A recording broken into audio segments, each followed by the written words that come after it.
largo de la clase de ciudadanía en los días anteriores y las semanas anteriores, hemos venido revisando las diferentes constituciones.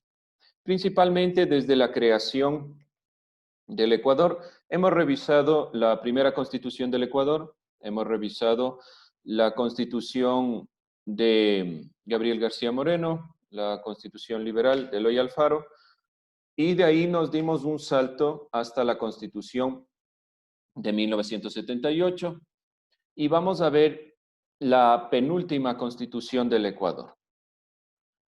Vamos primero con el concepto neoliberalismo, porque la constitución de 1998, que es la que debemos nosotros revisar el día de hoy, es una constitución neoliberal. ¿Qué nos referimos con neoliberalismo? Principalmente entendemos como modelo político y económico que tiene estos tres principales puntos relevantes. Una reducción de la presencia del Estado. ¿A alguien se le ocurre a qué se refiere reducción de presencia del Estado? ¿Qué quiere decir reducción de la presencia del Estado?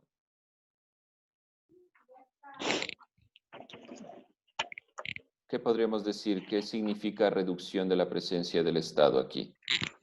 Para comprender lo que significa neoliberal. ¿Alguien, alguna idea? Francis, El Estado no se compromete Carlos. tanto en algunas cosas sobre el pueblo. Que ya no van a ¿Ya? haber tres poderes.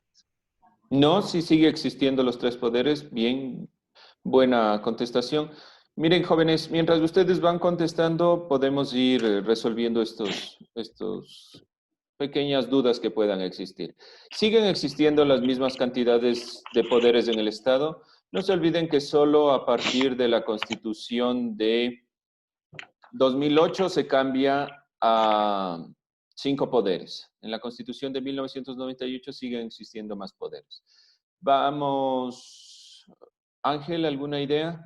¿Qué significa reducción de la presencia del Estado? Como reducción o sea, dejan de intervenir en otras cosas.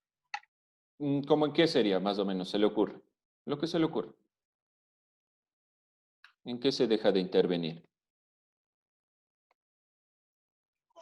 En problemas de otros, en problemas económicos sería. Sí, sí, tiene que ver con los problemas económicos, pero hablando directamente de la presencia del Estado, hablamos, por ejemplo, de la inversión. Problema actual que estamos teniendo tintes neoliberalistas. El Estado está recortando la presencia en cuestiones, por ejemplo, de educación. Algunas empresas que eran parte del Estado van a pasar a sectores privados. Eso significa reducción de presencia del Estado. Hay un recorte principalmente de la inversión, de la economía dirigida a sectores públicos. Entonces, en la actualidad, por ejemplo, si hay un recorte en cuestiones de educación. Eso es una reducción de presencia del Estado. El Estado deja de tener presencia en la inversión. Liberación de los mercados. ¿Qué entendemos por liberación de los mercados? Walter, ¿alguna idea?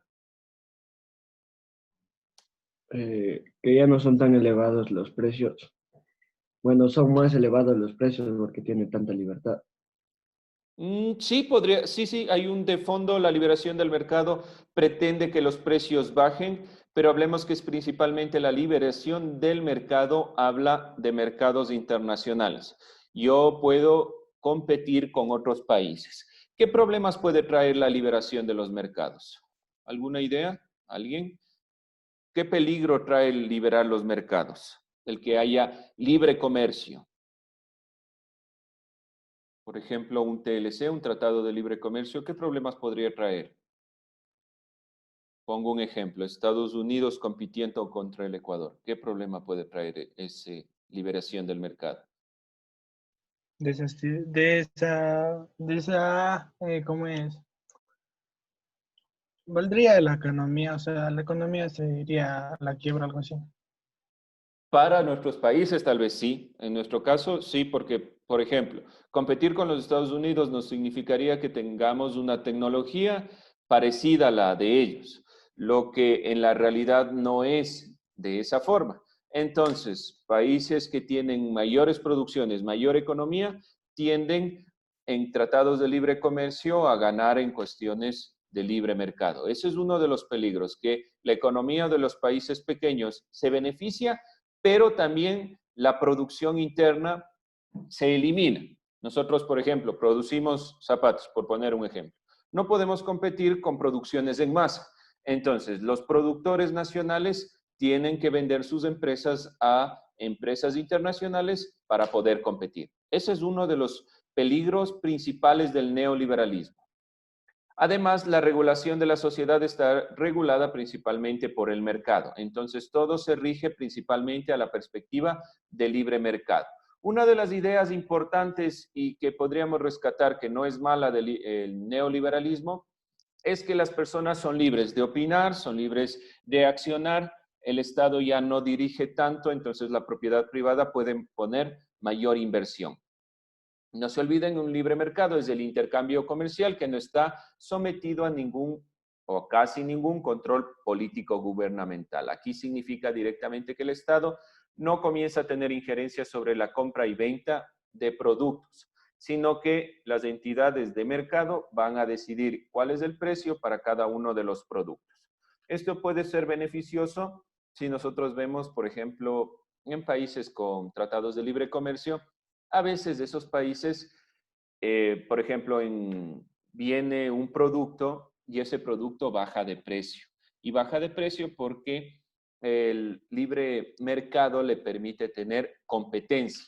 Toda la perspectiva del neoliberalismo está basado en la competencia. Ahora, directamente con la perspectiva del neoliberalismo hay que cuidarse de que los países poderosos tienden a sacar beneficio de países pequeños, de países tercermundistas, subdesarrollados, vías de desarrollo, como quieran llamarlos, pero siempre sacan beneficio de esto. Vamos a ver qué sucedió entonces en 1998 con esta nueva constitución. Antes de entrar a esa temática, no olvidarse, presidente, ya le deben haber visto en las noticias, ya estuvo causando revuelo últimamente. Abdalá. Abdalá Bucaram. Sí, muy bien, Abdalá Bucaram fue presidente previo a la llegada en 1998. No duró mucho en el cargo. Ustedes ven aquí, huyó del país a Panamá, robó una gran cantidad de dinero. Abdalá Bucaram tuvo una perspectiva populista, simplemente se ganó al pueblo y en cuestiones de obras, en cuestiones de Estado no cambió nada, siguió siendo la misma perspectiva que se vino dando, particularmente paradójico en el caso de Abdalá Bucaram. Su movimiento era el movimiento roldosista. Entonces, la perspectiva debería ser la misma de Jaime Roldós. Cuando los presidentes después de Jaime Roldós lo que único que hicieron es intentar sacar beneficio del cargo, ¿sí? Dentro de esa crisis política y económica que tenía el país, y gracias a que el Estado de Abdalá Bucaram robó mucho del dinero que estaba a cargo del Estado, se plantearon nuevas perspectivas. Y dentro de estas nuevas perspectivas, no se olviden, ¿por qué digo que era populista y por qué enfatizo en esto? Porque la nueva postura del presidente que viene después va a tener incidencia directamente neoliberal. Se pensó que la perspectiva populista, socialista, basada en el pueblo, solo era una cantidad de palabras que de fondo no cambiaban nada. Entonces, la nueva constitución de 1998 con el presidente Yamil Maguad intenta cambiar estas posturas, intenta cambiar toda la constitución planteada desde 1978, que tuvieron reformas consecutivas, y se adhiere a la visión neoliberalista. ¿Qué intenta hacer? Intenta plantear que haya libres mercados, que haya competencia, que exista la visión principal de esta perspectiva. ¿Qué sucedió en el Ecuador el momento que se introdujeron estas visiones neoliberales? ¿Alguien recuerda? 1999, 2000. ¿Qué sucedió en el Ecuador? Gracias a este modelo. ¿No? Bueno, lo vamos a ir viendo. 3 puntos relevantes de la Constitución de 1998 y vamos con los temas principales. Primero, la creación de la Agencia de Garantías de Depósitos. ¿Qué es la Agencia de Garantías de Depósitos? Como perspectiva general, la agencia debía garantizar que los bancos tengan liquidez y puedan devolver el dinero a las personas que depositan. No funcionó. Esta constitución estaba basada principalmente en la inversión privada. Entonces, muchas de las partes del Estado se privatizaron. Los bancos fueron el fundamento principal del gobierno de Yamil Maguad. Otro error, el banco cae y el Estado deja de tener dinero. ¿Sí? Tomen en cuenta esos puntos. Principalmente la creación de la Agencia de Garantías de Depósitos y el fundamento principal de la propiedad privada basada en la inversión de los bancos. La Constitución tiene avances en cuestiones de derechos. El Estado se vuelve un Estado pluricultural y multiétnico. Comienza desde la Constitución de 1998 a nombrarse a un Estado pluricultural y multiétnico. Ahora hablamos de un Estado parecido en el sentido de que se incluyen a todas las etnias. Se reconoce también por primera vez los derechos colectivos de los pueblos indígenas, prohibiendo toda forma de discriminación. Hay que tomar en cuenta y un poco con pinzas la perspectiva de la Constitución de 1998, porque tiene cambios en cuestiones de derechos, pero el fundamento económico, político, desde el neoliberalismo, no va a priorizar estos grupos. Solo va a priorizar las personas que puedan acceder a propiedades privadas. Y hay que ser un poquito crítico con esta perspectiva. Otro punto relevante. La Constitución de 1998 reconoció los derechos de niños, niñas y adolescentes, que más tarde serían el Código de la Niñez y la Adolescencia planteado desde 2003 y principalmente planteado en la Constitución de 2008. Pero ya se reconoce los derechos de niños, niñas y adolescentes. Anteriormente, la perspectiva siempre era de los votantes a partir de los 18 años. Se reconoce la ciudadanía para todos los ecuatorianos desde su nacimiento. El Estado se asume como garante de derechos y libertades de los hombres y mujeres. Diferencias de la ciudadanía con la Constitución de 1978. Jacome, ¿qué diferencia encuentra aquí con la anterior Constitución? Me parece que haya algo diferente. Que los niños ya por fin tenían sus derechos. Muy bien, se incluye, si se dan cuenta, principalmente que los ecuatorianos son ciudadanos desde su nacimiento. ¿Qué decía la anterior Constitución? Prácticamente que los ciudadanos son aquellos que cumplen los 18 años. Todas las personas que están previo a los 18 años no eran considerados ciudadanos. Desde la Constitución de 1998, el hecho de nacer dentro del territorio ya les garantiza la ciudadanía, lo que significa que se incluye los derechos. Es un cambio importante y fundamental. Desde aquí podemos nosotros centrarnos y también para hacer la comparación con la otra Constitución. El momento que nosotros decimos que las personas de 18 años son ciudadanos, todos los que están antes de los 18 años no les catalogamos como ciudadanos y pertenecen a la ciudadanía porque sus padres son ciudadanos y hasta no llegar a la edad de la mayoría de edad, en el caso del Ecuador de los 18 años, no eran considerados como tal. Por lo tanto, no tenían derechos de ciudadanía. Es una crítica principal desde esta Constitución. Otros puntos relevantes. Se crea la Defensoría del Pueblo. ¿Qué es la Defensoría del Pueblo? ¿Alguien conoce cuál es el fundamento de la Defensoría del Pueblo? ¿O qué se hace en la Defensoría del Pueblo? ¿Qué sabemos sobre esto? ¿Qué es Defensoría del Pueblo? Búsquenlo. Protege los derechos de las personas. Sí, protege los derechos de las personas.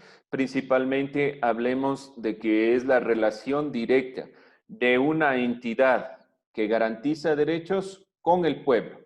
Previamente, todas las partes del Estado deben garantizar derechos, pero las personas en general no tenían dónde que presentar sus quejas. La Defensoría del Pueblo le permite al Estado y a los ecuatorianos tener un intermediario.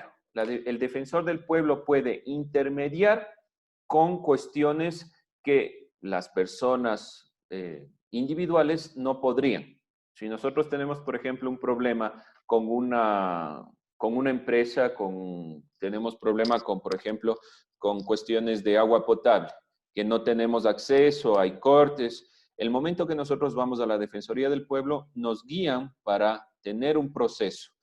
Entonces, la burocracia debería solventarse de mejor manera y el defensor del pueblo puede guiar de mejor manera los procesos de derechos, el cumplimiento de derechos. Otra consideración que se incluye es la educación intercultural bilingüe. Bueno, la consideración de intercultural se la planteó desde 2008, pero ya en 1998 existía la perspectiva de una educación bilingüe. La educación también se le cataloga como educación gratuita. Aquí comienza ya a delegarse. El Estado tiene, por ejemplo, colegios fiscales que están a cargo del Ministerio de Educación. También existen colegios municipales que son gratuitos, que están a cargo de los municipios y cosas así. ¿Qué significa esto?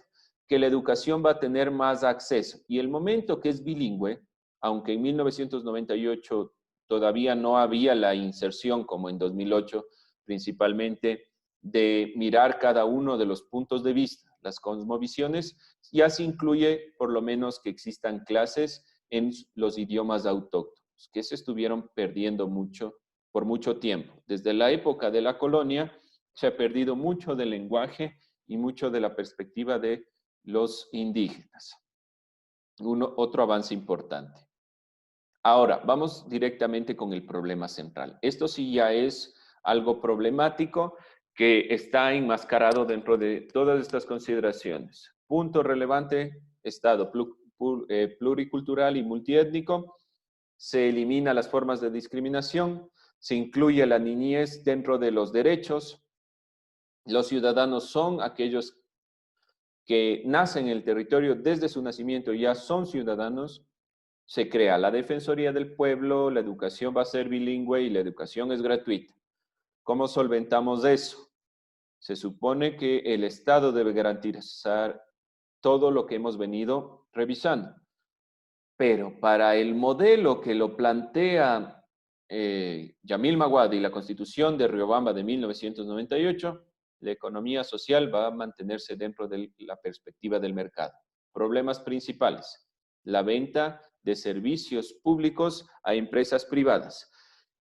¿Qué problemas podría acarrear? Miremos la imagen. ¿Qué problema principal creen ustedes que puede acarrear que vendamos cosas que le pertenecen al Estado a empresas privadas?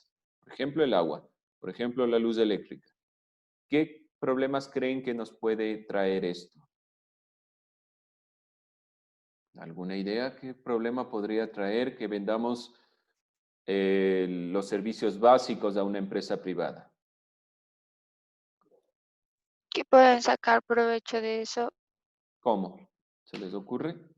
Obviamente con el cobro. alzando los precios. Bueno, alzando los precios. Muy bien. Uno de los problemas principales del alza de precios es que no va a llegar a todo el mundo. ¿Alguien más? Si se dan cuenta, miren solo la imagen. El momento que unas personas tienen acceso a un servicio diferente de las personas que pagan más, se generan los problemas. Ciertos lugares van a tener alcantarillado, ciertos lugares no. Ciertos lugares van a tener agua potable, ciertos lugares van a tener agua de diferente conformación. Es un problema grave el momento que nosotros le damos a las empresas privadas, porque las empresas privadas solo van a querer generar ganancia.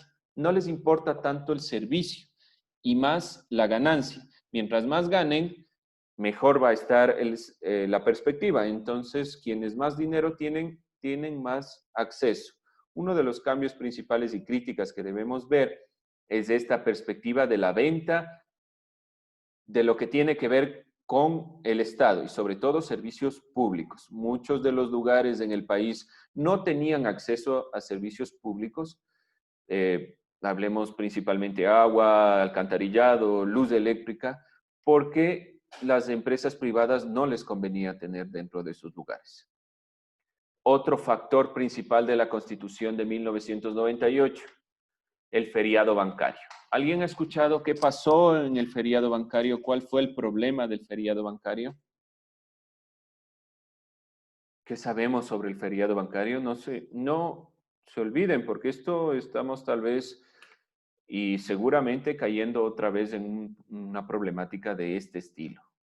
Estamos otra vez vendiendo empresas, estamos otra vez teniendo recortes, estamos teniendo un sistema muy parecido al que se planteó en la Constitución de 1998 a partir de la presidencia de Yamil Maguad, y estamos comenzando a tener problemas de estos recortes, inflación, y no se sabe en qué vamos a terminar, así que debemos ser críticos con esta perspectiva. ¿Alguien qué sucedió en el feriado bancario?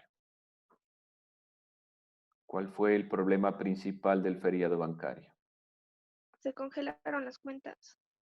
Ya, el congelamiento de las cuentas. ¿Por qué principalmente? Porque los bancos no tenían liquidez. ¿De dónde vamos a pagar? El congelamiento de las cuentas también se dio por el cambio de moneda. ¿Alguien más? ¿Otro factor, otro problema? ¿Alguna consecuencia de esto? Fue un problema porque cayeron los bancos en manos del Estado. Ya, ahí regresemos a algo. Los bancos caen a manos del Estado por esto, por la Agencia de Garantías de Depósitos. Como se crea la Agencia de Garantías de Depósitos y los bancos no tienen liquidez para pagar a sus depositantes, la agencia determina que esos bancos no pueden seguir existiendo. Por ejemplo, el caso del Banco Filambanco, del Banco de la Producción. Pero la Agencia de Garantía de Depósitos no puede devolver el dinero. No existe el dinero. Mucho del dinero se robaron o el dinero fue préstamos. Por ejemplo, en el caso de Filambanco, generó préstamos a sus mismos dueños del banco. Entonces, el banco pierde liquidez, la Agencia de Garantía de Depósitos, que debía controlar que esto no suceda, toma a los bancos. Pero no sirve para mucho, porque los depositantes no ven su dinero, no regresa el dinero. El Estado se toma, pero no hay ningún cambio. Entonces, todo este dinero se pierde y las personas, ¿qué consecuencias trajo? ¿Qué pasó con estas personas? ¿Qué tuvieron que hacer? ¿Alguien recuerda qué pasó con las personas que perdieron su dinero? Migraron, dicen, se fueron a otro país. Perfecto, muchas gracias. La migración fue uno de los casos principales y del problema más grave que se presentó a partir de Yamil Maguad y la Constitución de 1998. El año 2000, 2001 son hechos históricos del Ecuador que no se pueden olvidar. Y estamos otra vez dentro de esta perspectiva. Miren, esta es una imagen en la actualidad. Recorte a la educación dentro de la pandemia, recorte del presupuesto del Estado en el Ecuador, parecido tal vez a la perspectiva posterior a la Constitución de 1998. 1999-2000 hay un cambio de moneda, el Estado necesariamente va a hacer un recorte porque el modelo neoliberalista hace reducción de la presencia del Estado, se abren los mercados, pero se vende sobre todo la perspectiva de lo que le pertenece al Estado, se pierde este dinero que va a suceder en el Ecuador si tenemos tintes muy parecidos. ¿Qué vamos a hacer si estamos dentro de las mismas perspectivas? Hay que entonces tomar en cuenta claramente que estamos dentro de un proceso muy parecido, con recortes del Estado, con visiones principales de que el Estado tiene que tener una reducción, el Fondo Monetario Internacional y el Banco Mundial, quienes son los mayores prestamistas dentro del modelo neoliberal, se están introduciendo nuevamente en el Ecuador. Estamos con deudas a China y a los Estados Unidos, al Fondo Monetario en general, que es uno de los predecesores del problema que se le presentó a Yamil Maguad. Tal vez no haya una injerencia directa del Banco Nacional, pero sí del Banco Mundial. ¿Qué va a pasar? 8 empresas están vendiendo en empresas privadas dentro del modelo del Ecuador, ¿qué va a pasar con esas empresas? Entonces, tenemos que ser críticos frente a esta perspectiva y qué va a pasar sobre todo con su educación. Las universidades que son las más afectadas van a tener un recorte y ya tuvieron un recorte y muchas carreras no se van a poder abrir porque no hay profesores. ¿Qué va a pasar entonces con estas perspectivas? Bien, jóvenes, terminamos ahí la clase.